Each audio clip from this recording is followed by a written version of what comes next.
Intersecting Media presents. We interrupt our program to bring you this important message.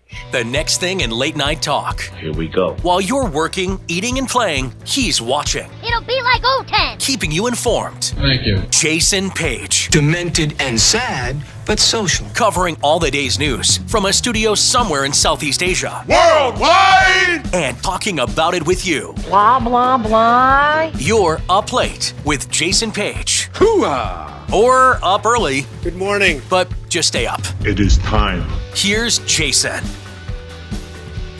Thank you so much, Chad Erickson. I am Jason Page, and you are up late on this. Good morning. But just stay up. Yeah, It is time. just stay up.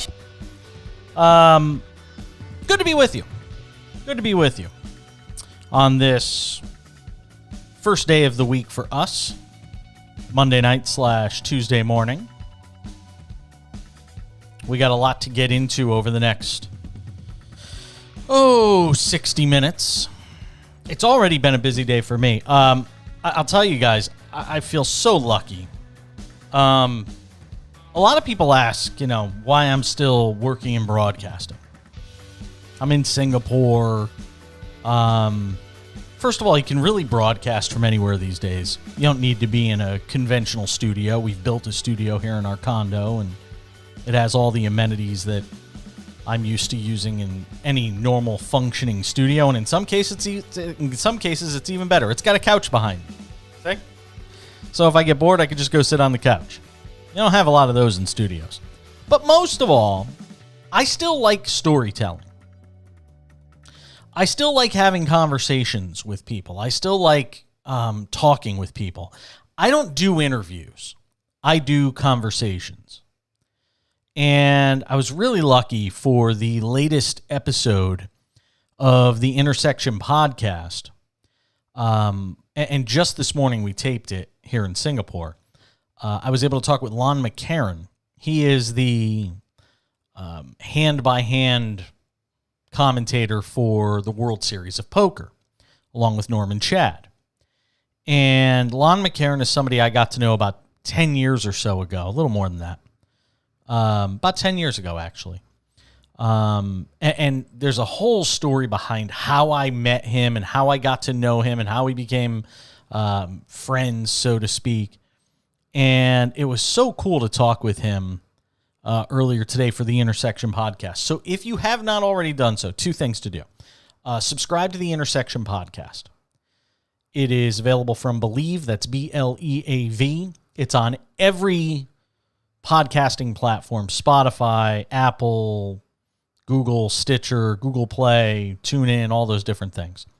Go and subscribe to the Intersection podcast, because dropping overnight will be my conversation with Lon McCarran.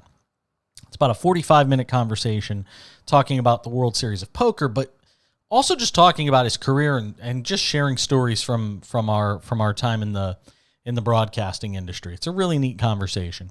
So a little inside baseball, I guess you could say. So if you get a chance, go and subscribe to the Intersection podcast. Also, for those of you that can't stay up late with us, we have the Up Late with Jason Page podcast, also courtesy of Believe, and also available on all your major podcasting platforms. It's this show in the audio form. So if you miss anything from it, if you can't stay up late with us, because we are on at 11 p.m. Eastern on the East Coast of the United States, 8 p.m. on the Pacific Coast, you may not be able to stay up with us. Totally understandable. Go and subscribe to the Up Late with Jason Page podcast. I appreciate it. Okay. Where do we begin? I want to begin with cancel culture. Because it's a topic that continues to gain traction. It's one that's generally brought up by conservatives as a derogatory means of describing the way, in most cases, liberals are basically trying to remove from our culture and from our society things that are politically incorrect, or things that are demeaning, or things that are uncalled for, whatever it may be. And in some cases, cancel culture is very valid. It's extremely relevant. It is important. But there comes a tipping point in every movement, right? And this happens all the time.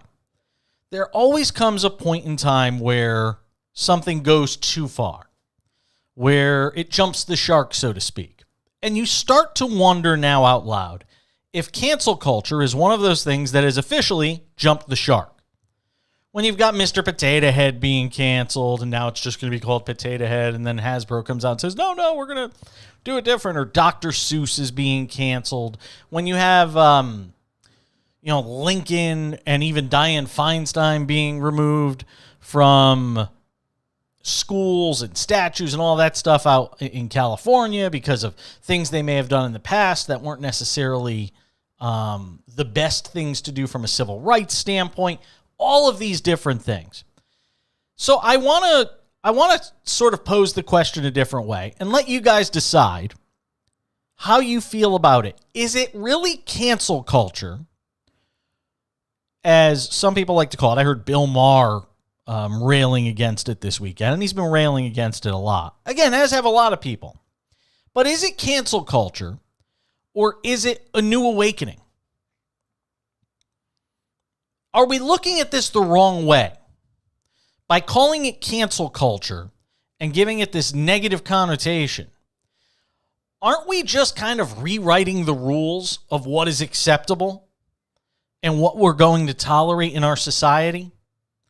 Again, I merely pose the question because I hear so much about cancel culture and not enough about the need to rewrite the rules of our society.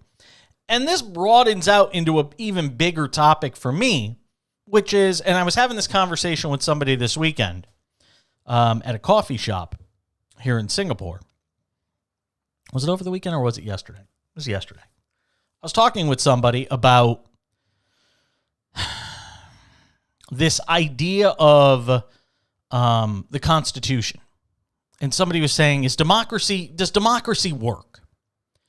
And obviously certain parts of democracy are important, and obviously certain parts of democracy work. Freedom of speech, freedom of the press, freedom to assemble, all these different things. But there are elements of our Constitution that are extremely outdated. And I was talking with this person about the need to rewrite the Constitution, that we need a new Constitution. We need a reconstituting of the Constitution. And if you don't believe it, one of these days, maybe I'll just sit and read. Maybe I'll just sit and read the Constitution out loud. I did this one time with a New York Times article, and a lot of people loved it. Maybe one day I'll just sit and read the Constitution. We'll just do an entire, however long it takes, I'll just read the Constitution. And you'll start to understand it is extremely outdated. It is an outdated document. It is not relevant in many regards to the times we live in today. And there needs to be something that can update that. Now, somebody will say, well, why don't you just amend the Constitution? That's what the amendments are for. Do you know how hard it is to amend the Constitution? Do you know how difficult it is to amend the Constitution of the United States? What you need to have happen? The different votes that have to take place, the different states that have to ratify. Forget it. You can't do it in this day and age, and it's going to become even more and more difficult to do the more divided the United States becomes. So I'm not necessarily for cancel culture. What I am for is rewriting the rules of what we find tolerable, what we find acceptable in society today. What do you think? Let me know. You can leave us a message in the chat box. You can tweet at me at the back page. I'm of the belief that there needs to be, we always talk about this term, the new normal, right? For the last year, we've been talking about the new normal is, having to wear masks and school from home and work from home and small gatherings and having to stand socially distanced, all these new things. Well, you know what? We need a new normal when it comes to a lot of things in the United States. Not everything. The problem is, I also was talking about this with this person who's, again, grown up and lived in Singapore and China their entire life. And this person was saying to me that if they had to choose between democracy and totalitarianism, they'd actually lean towards totalitarianism. because there are certain guarantees built into that. There's a social construct. There's a social contract. There's a social contract between the government and its people. You do what we say, which again, I'm not necessarily in favor for by any stretch, but you do what we say, you trust us, we take care of you. But you're not going to protest and you're not going to have talk radio and these sorts of things. There's not going to be dissent. But in return, we will take care of you. That's part of that social construct in some of these countries around the world. And it works for them. I'm not saying the United States should go the route of totalitarianism or authoritarianism or communism or socialism. I'm not saying any of that. I'm simply saying the current form of democracy, and in some regards even to stretch this conversation out in a whole other way, the constructs of capitalism are not working the way they were intended to. Too many people are taking liberties with the freedoms that they have been granted.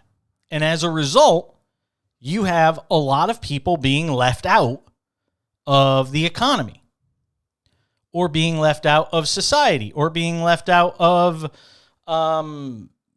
pay increases or equal pay when you talk about women versus men. I mean, even something as basic as that there's an argument to be had about whether men and women should be paid equally. I mean, who argues against that?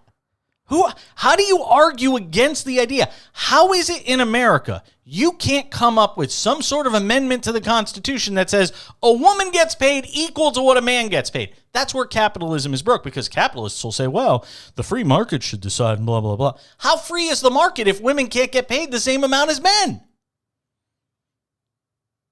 It's not free. I'll give you the answer. And there are women out there that probably do a damn better job than men.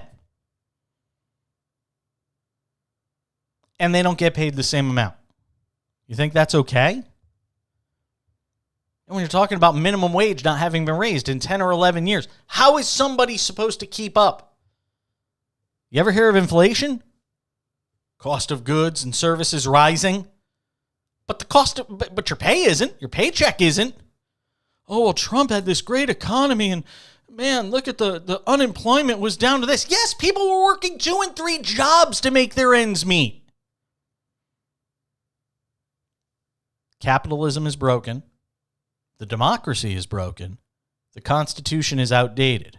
You take those 3 things, lump them together, what do you have? The United States today. The problem that you are seeing today. And then you have cancel culture on top of that. You've just got a litany. You just have a litany of different issues that are contributing to the strife and divide that you see in the United States today. There are so many different tiers of society. You have the ultimate haves, the 1%ers. And then you got people doing really well, the top 10, 15%. And then you got those people in the middle. And then you got the people on the back end that are constantly getting the shaft. The same people that can't get the coronavirus vaccine because they live in impoverished neighborhoods and you can't get the vaccine to them. And you haven't figured out a way because they're not important enough. But then come election day, you'll go to those people and say, oh, but by the way, vote for us because we've got your back. Which is how Democrats have always treated minorities in America. Oh, but you should come vote for us because we care about you more. But do you really? Or do you only care for us every 2 or 4 years? Something to ponder, something to think about. Buddy Sean weighing in Syracuse, New York. Says virtual meetings will be the new normal, even trivia and drinking at home, watching Zoom. No. I think that will slowly start to fade this year, and I think we'll get to a place by the summertime in the U.S. where you're going to see we've heard of the Great Reawakening. You're going to hear about the Great Reopening of America. Probably by the summer, I would venture to guess. Especially now with the single shot vaccine from Johnson & Johnson having come out, I think you're going to hear a lot of that. You got a question, put it in the chat box. You got a comment as well. You can put it in the chat box too. I hate bringing up this guy. God, I hate bringing him up. But Trump is back. Guess who's back? Back again. Trump is back. Oh, there he was in all his glory. The Donald J. Trump. At CPAC. Yep, he was at CPAC this weekend. Oh, yeah, and he was playing his greatest hits. I always talk about Bernie Sanders playing his greatest hits. Well, you had Donald Trump playing his greatest hits at CPAC. But there is bad news for Trump, his supporters, the GOP, and I'll explain what that is. First, Donald Trump, in his own words, at CPAC.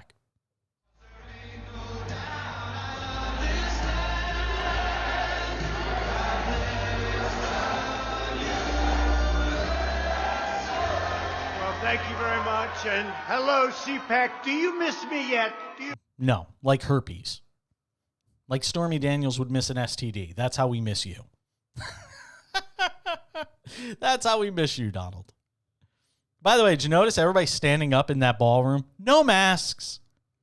No masks. Great idea. It's Darwin's theory, right?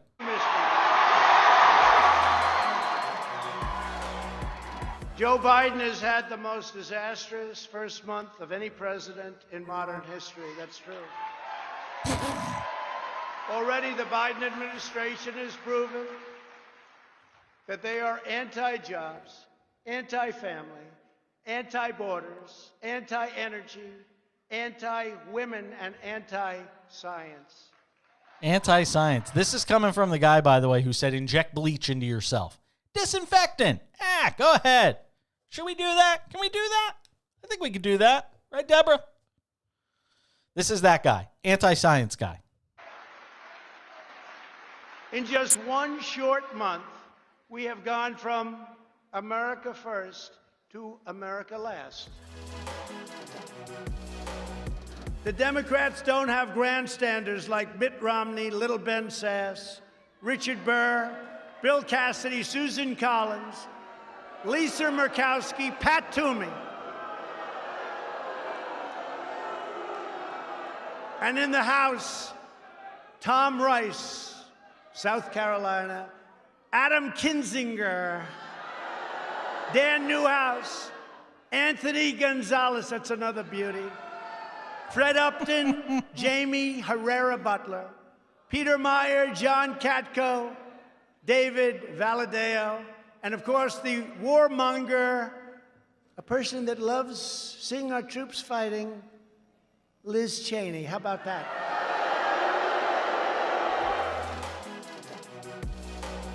Joe Biden and the Democrats are even pushing policies that would destroy women's sports. Young girls and women are incensed that they are now being forced to compete against those who are biological males. It's not good for women. It's not good for women's sports. Yeah, because Donald Trump cares a lot about women's sports. He wants you to believe he cares about women's sports. I mean, really? It's just a wedge issue. It's something to get the base, that conservative base, riled up. That's all it is. And I talked about this last week on the show. I'm not saying it isn't a complicated issue. It is. But that's not why he's discussing it in the terms he's discussing it. He's discussing it because it's something that can get conservatives outraged. We're not starting new parties. You know, they kept saying, he's going to start a brand new party. We have the Republican Party. It's going to unite and be stronger than ever before. I am not starting a new party. Who knows? I may even decide to beat them for a third time. Okay, now keep in mind, this is a guy who's lost the popular vote twice. Twice. And he lost in the Electoral College the second time around by the same amount he beat his opponent in 2016. Facts, they matter. Trump's still telling you something different. Many people have asked, what is Trumpism? A new term being used more and more. I'm hearing that term more and more. I didn't come up with it.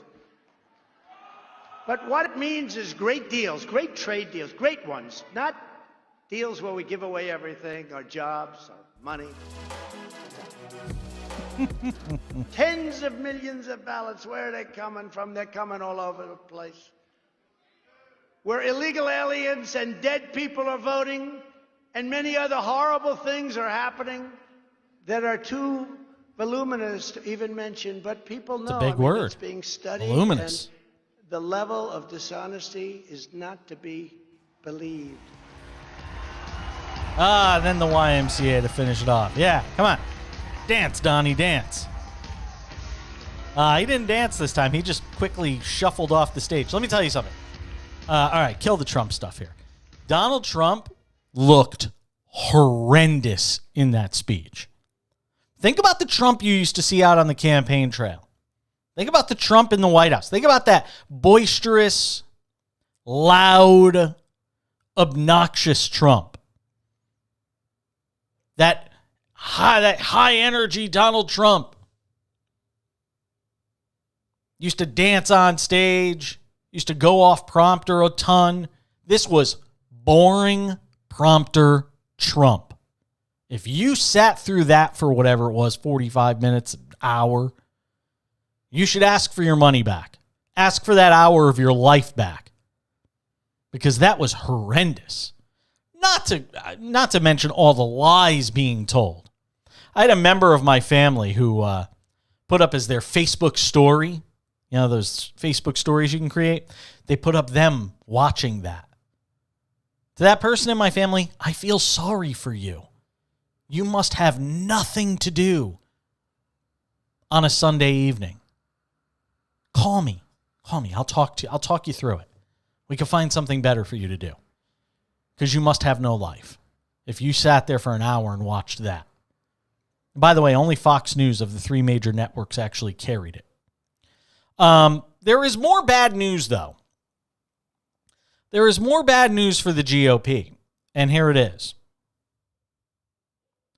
The CPAC straw poll, which they do every year at this event, which basically outlines who the top candidates are right now for the 2024 Republican primary for president. Now, you may look at it and say, well, see, Donald Trump, he's still the standard bearer for our party. Look at those numbers. 55%. Wow.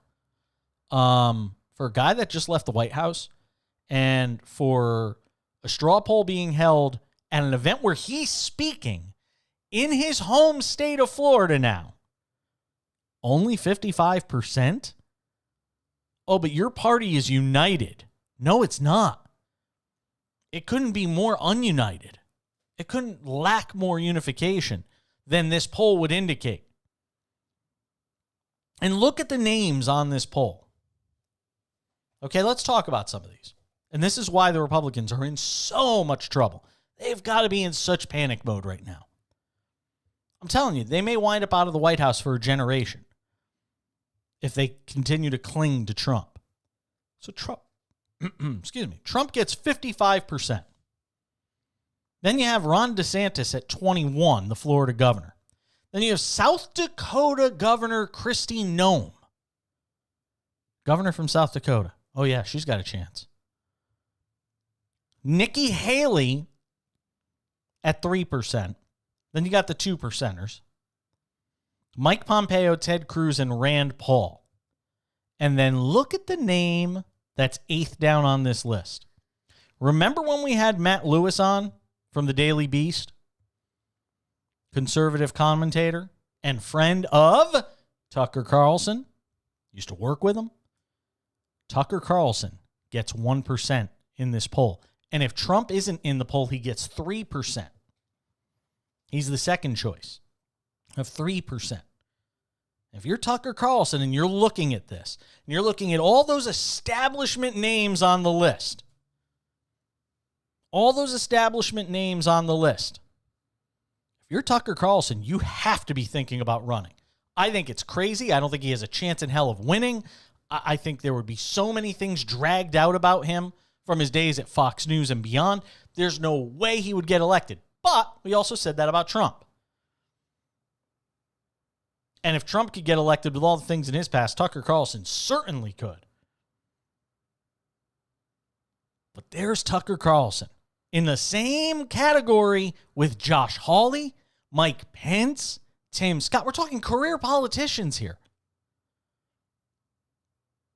But keep telling yourself the Republican Party is united.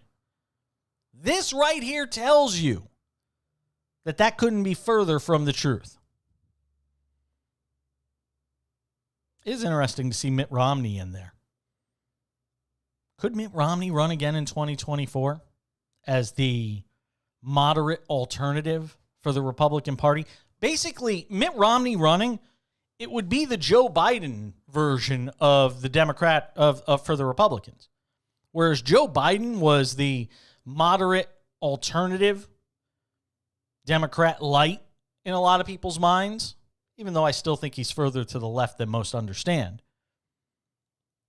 Biden, Democrat light, Mitt Romney, Republican light. Romney could run in 2024. I would not be shocked if that were to take place. You have John Kasich in there as a moderate alternative, Larry Hogan in there, moderate alternative as well. But very interesting to see the names on there. Other was 3% undecided, 1%. But if you think Trump at 55% to be the Republican primary winner in 2024 is a good number, think again. Go look at some of the past statistics on this. This is not a good number for a guy that just left the White House, who's supposedly so popular, that got 74 million votes. This is not a good number amongst his own if he's only scoring at 55%. He is not inevitable as the Republican primary candidate if Republicans coalesce around a more moderate candidate to go up against him. A lot of time between now and 2023 when we'll start to have these conversations about a Republican primary, and who knows between now and 2023 what actually takes place with regard to Trump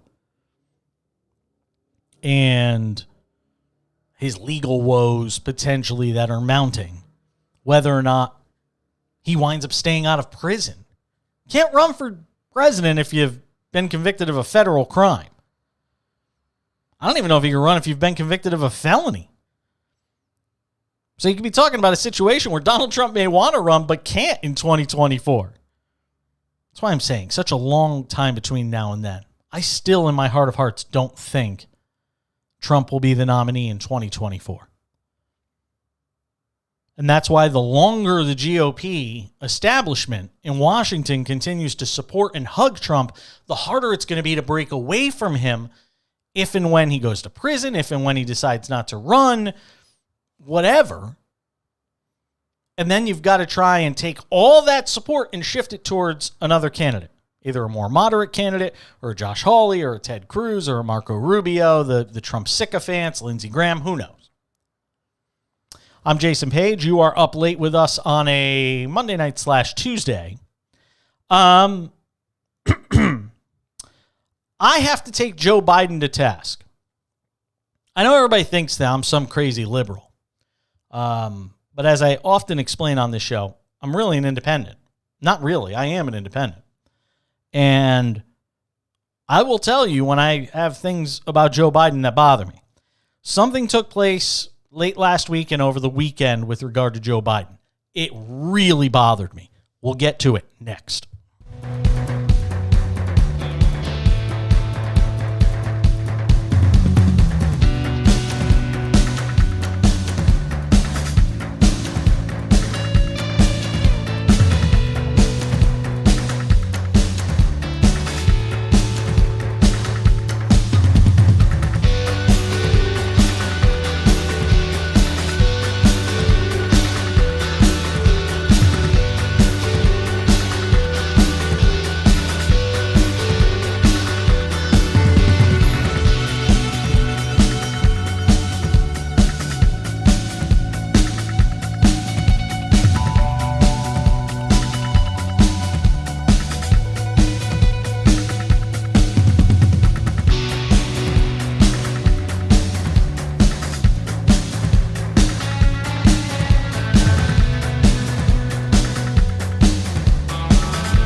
All right, we welcome you back. Up Late with Jason Page on this Monday/Tuesday edition of the show. Don't forget, if you have not done so, subscribe to the Intersection podcast. That is courtesy of Believe, BLEAV. Go and subscribe today. We have a new episode dropping overnight. My conversation with Lon McCarron, the hand-by-hand voice of the World Series of Poker on ESPN.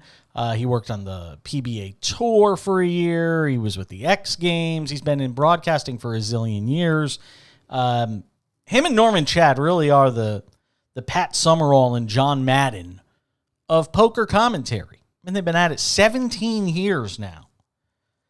And they helped elevate that game along with the play itself. They helped elevate that game along with ESPN as well to sites that I don't know if anybody could have ever imagined poker reaching. New episodes of the World Series of Poker were airing this weekend, I believe. So, interesting story with me and Lon McCarron to start that podcast that you have to listen to. I don't want to spoil it, but go and subscribe to the Intersection podcast from Believe, BLEAV. It is on Spotify. It is on Apple Music, podcasts. It is on TuneIn, Google Play, Stitcher. It's all over the place. Go and subscribe. The Intersection podcast from Believe. Also, make sure to subscribe to this podcast, the Up Late with Jason Page podcast. If you miss anything from this show, all you have to do is download the podcast. If you can't watch on a particular night, go and download the podcast. It's on all those same platforms. You can check it out for yourself. It's awesome. Okay. I have to take Joe Biden to task. I know a lot of people will be surprised to hear me say that. You shouldn't be. Because when Joe Biden deserves to be taken out to the woodshed, I will take him out to the woodshed. The verbal woodshed, that is. So you have Joe Biden telling the world, hey, we're going to release the findings of this Jamal Khashoggi report, the Washington Post journalist, United States resident, who was killed in Turkey by a bunch of guys related to MBS, Mohammed bin Salman, the Crown Prince of Saudi Arabia. This took place a couple of years ago while Trump was in office, and he didn't want to do anything about it. Said, hey, the prince said he had nothing to do with it, even though there was tons of reporting, well-sourced reporting, that knew the prince had Khashoggi killed. Never found his body. He was reportedly dismembered. Awful death. When he was going in to get some paperwork done, he was getting ready to marry his fiance. It's just an awful story. Now, I say this as somebody that was a journalist early in my career and somebody that has been friends with journalists throughout my career. For Joe Biden to let Mohammed bin Salman, the Crown Prince, skate off scot-free, walk away without even a scratch on him politically, sanctions-wise, whatever it may be, for Joe Biden to allow that to happen is just about the worst statement you can make early on in a presidency about you being tough on other world leaders for bad behavior. The United States used to stand up for things like this. The United States used to stand up for issues like this. Now, you have Biden touting this report that's going to be released. Then it's released. Then he talks to the king of Saudi Arabia. And then he comes back and announces, but we're not going to have any direct sanctions against MBS, against Mohammed bin Salman. Which gets me to a place where I start wondering, what did the king say to you? What did the king say that shook you so much, if you're Joe Biden, that you cowered, that you shrunk in the moment? Instead of saying, We don't care about the arms. We don't care about having to use your bases. We don't care about our relationships. This is wrong, and here's how we're going to sanction you. Instead of doing that, Joe Biden did what every president over the last 20 years, if not longer, has done when it comes to Saudi Arabia. And what's that? Nothing. Now imagine how you're looking at this if you're other authoritarians around the world. Imagine how you're looking at this with regard to journalism around the world. Imagine how you're looking at this, hell, with journalism just in the United States. That you have a President Biden basically taking a similar stance to that of Donald Trump, which was, we're not going to do anything about it. And don't tell me about, well, they're banning certain Saudis from coming into the country and certain people related to MBS, they can't come into the United States. This was a crime. This was a murder perpetrated by a world leader on a United States resident. And you're not going to do anything about it? It's spineless. It's gutless. And it can't be allowed to go unchecked. The Washington Post has come out and been critical. But I don't hear enough Democrats. Where are you? I don't hear enough Democrats voicing their outrage. Oh, well, we're too worried about the COVID relief bill, and we got to get the stimulus package through, so we're focused on that. You can't focus on more than one thing at a time? This guy was a U.S. resident. He was working for the Washington Post. Think about the message it sends to that newsroom and every other newsroom in America and around the world. When Joe Biden stands up and says, talk to the king. Here's some sanctions. Slap on the wrist. Now back to that COVID stimulus relief package. How about that money we're going to give you? Some people might forget about it. And the sad reality is, in a day and age where we move from one crisis to the next, in a day and age where we move from one trouble spot to the next, we govern from crisis to crisis, that sort of thing. In a day and age where that's the case, in another week, people are going to say, Mohammed bin who? Jamal who? Oh, that reporter guy? Oh, yeah. We're always on to the next thing. Think about where we are. It's Monday, March 1st in the United States. March 2nd here in Singapore. But think about where we are today. And think about in a week the number of different stories that will transpire that will bump this from the front pages, so to speak. It's outrageous. It really is. Shouldn't be allowed to happen. But it is. And yet again, we're talking about a situation where U.S. strength, moral character. Remember, I'll bring this up real quick.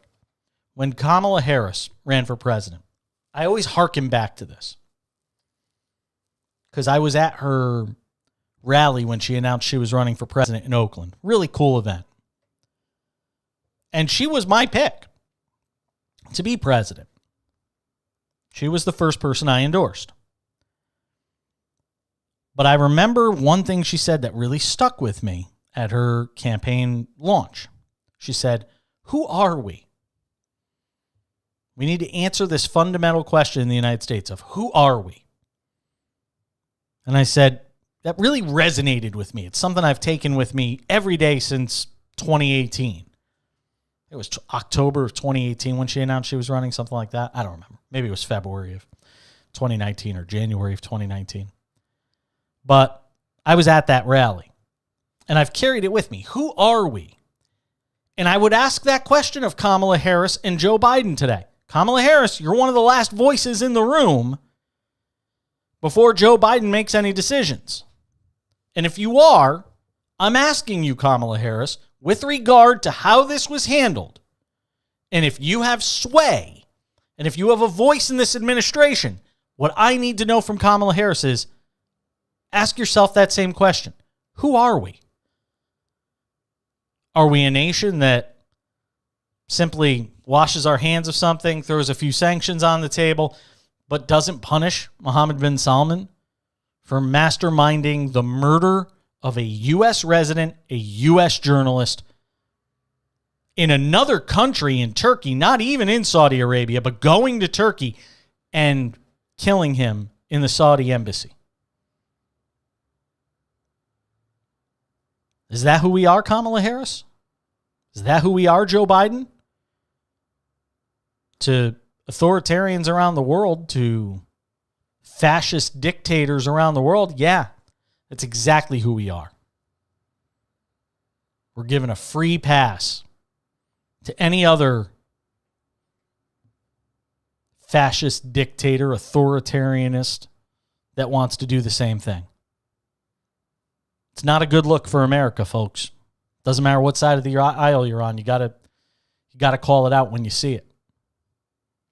All right, quick break. We'll come back. I've got some thoughts on that time of the year.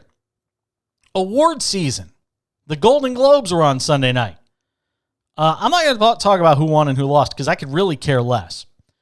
What I am going to talk about is something a little more important with regard to these award shows. We'll get to that, and we'll wrap it up with some sports talk. Big weekend in sports. The latest on Tiger Woods' car crash, and something very cool a bunch of guys on the PGA Tour did on Sunday as well. All of that as we continue. Up late.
Welcome you back up late with Jason Page on this Monday night / Tuesday. Thank you for being a part of it.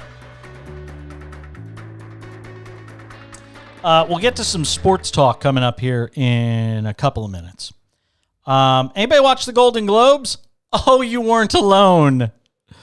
Apparently, Golden Globes numbers, Golden Globes ratings, wasn't very good. And this continues to be a problem every year for these different types of award shows. Looks like an all-time low. The headline from Deadline, like that? Headline from Deadline? The headline from Deadline, Golden Globes ratings look like all-time low for NBC in early numbers. That's not good. Winners notwithstanding, the obvious shortcomings of the 78th Annual Golden Globes on-screen Sunday night were reflected in the ratings for the NBC broadcast.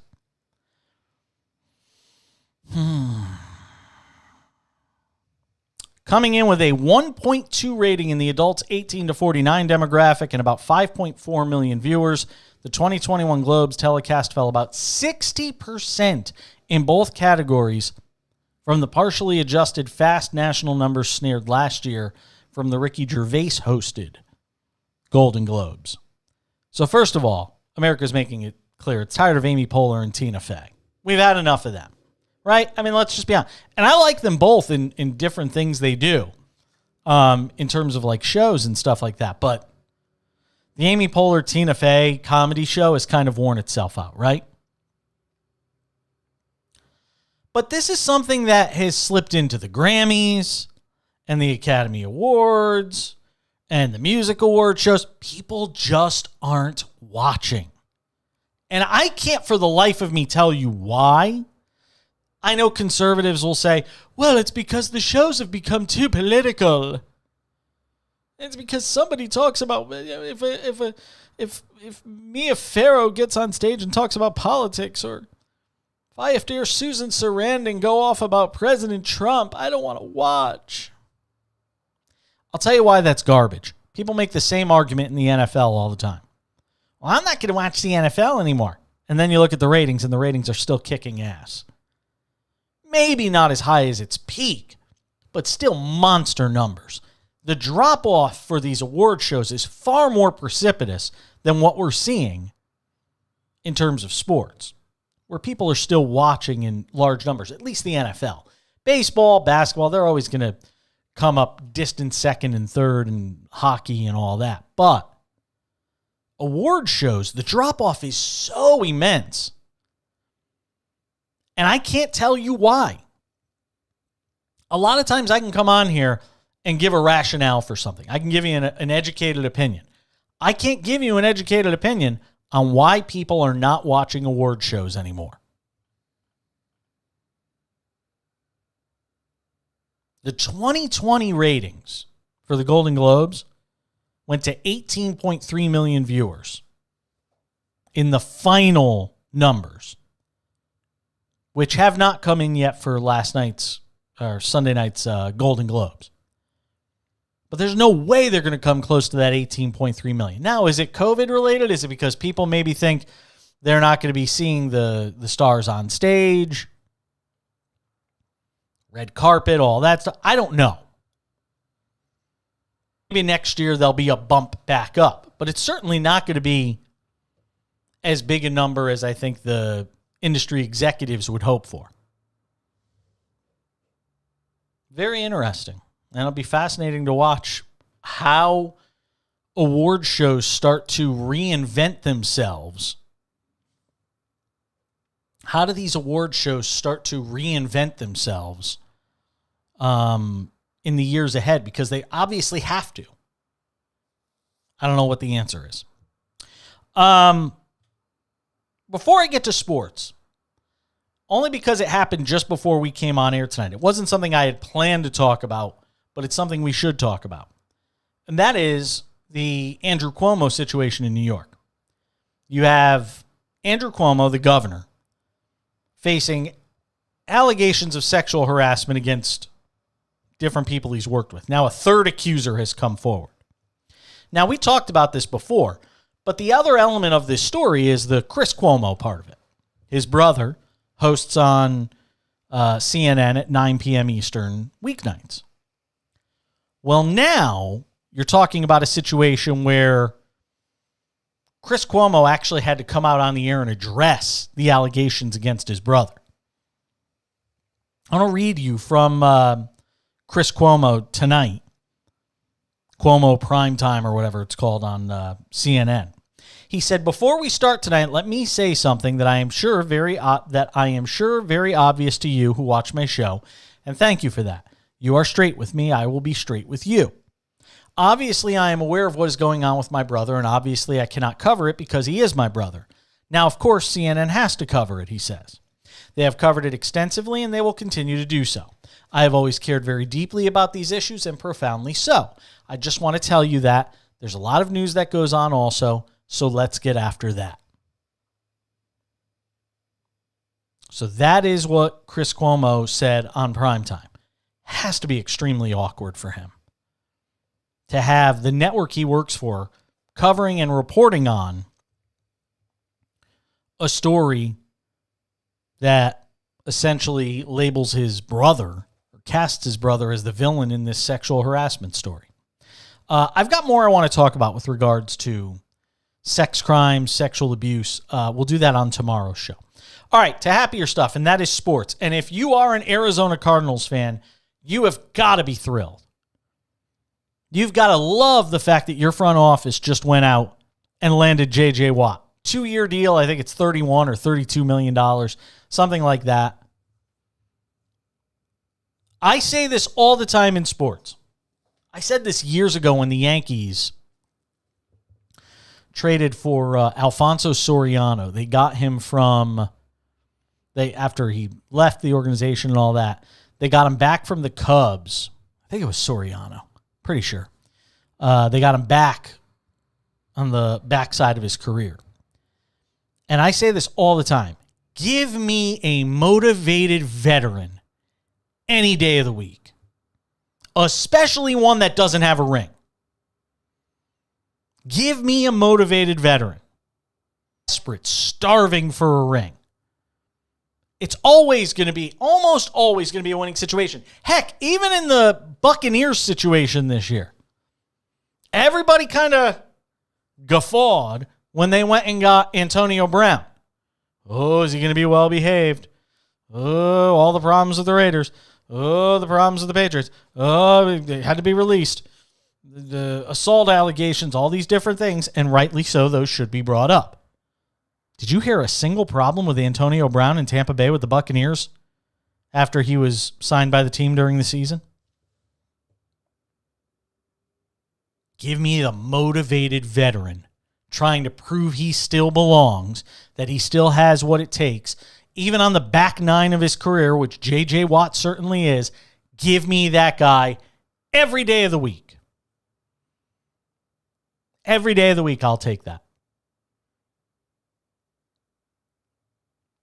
Because J.J. Watt probably still has 2 years left. He's probably got still 2 good years left. Put him alongside Chandler Jones. Oh, I mean, they're going to be brutal on quarterbacks. If you were Russell Wilson and you were worried about pass protection in 2020, you just wait till 2021 and twice you got to face J.J. Watt and Chandler Jones. Oh, my God. Great move. Great move by the Arizona Cardinals. Now, do they have the quarterback to win?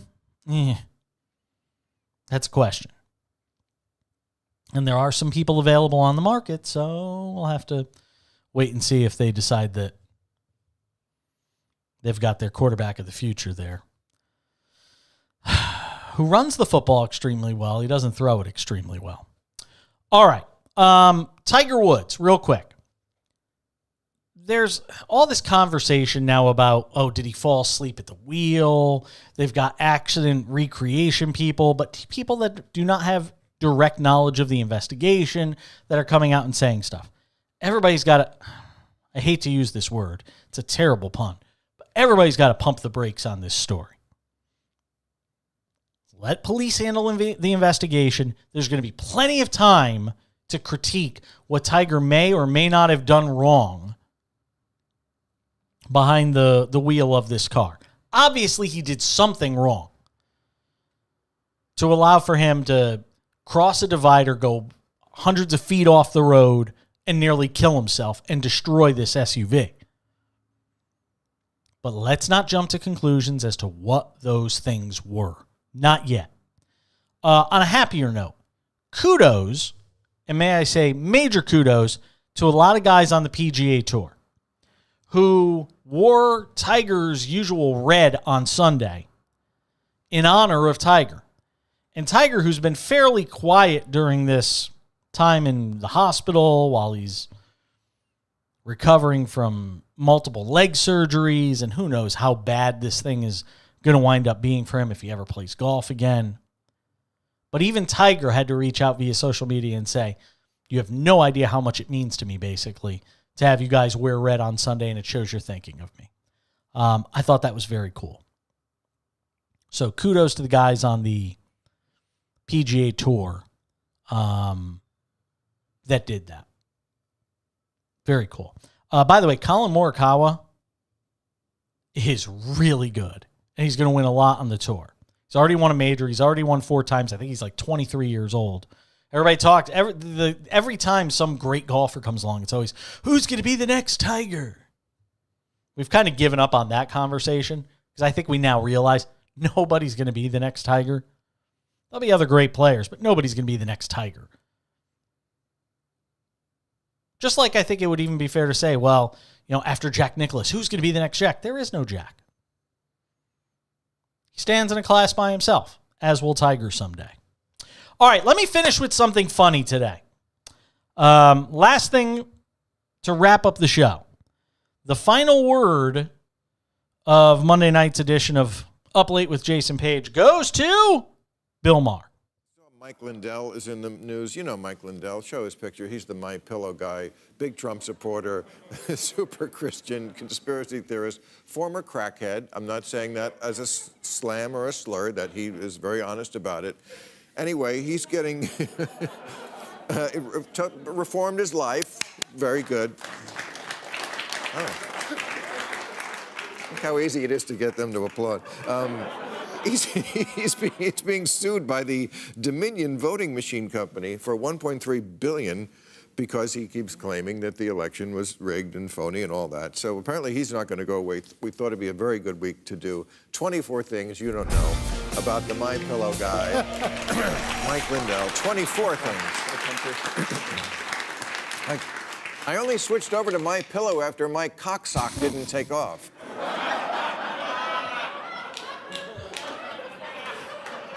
In high school, I was voted most likely to sell a sack of foam to idiots. I no longer do drugs. I just sound like I do. Mike Lindell. I took the mastermind out of criminal mastermind.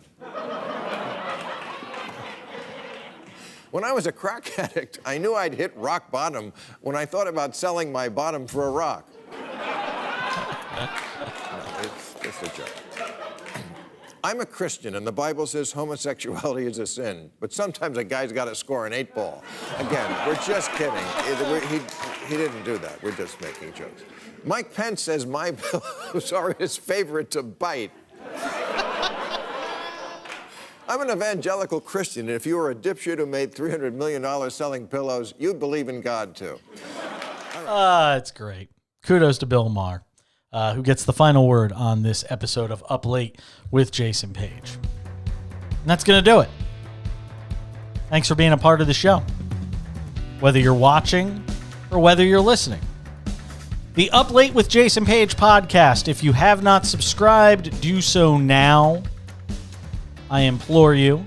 Up Late with Jason Page podcast, available from Believe, BLEAV. We are on Apple Podcasts. We are on TuneIn, Stitcher, Spotify, Google Play. The same could be said for the Intersection podcast. That's my other podcast. We've got 2 podcasts going and doing a nightly show. Yeah, I'm busy. Everybody asks me what I'm up to. I got plenty to keep me busy.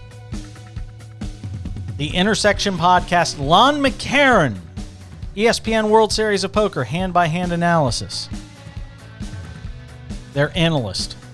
He's been doing it for 17 years. Extensive conversation with him on the Intersection podcast, dropping overnight. All the same podcasting platforms. Carry it, go get it.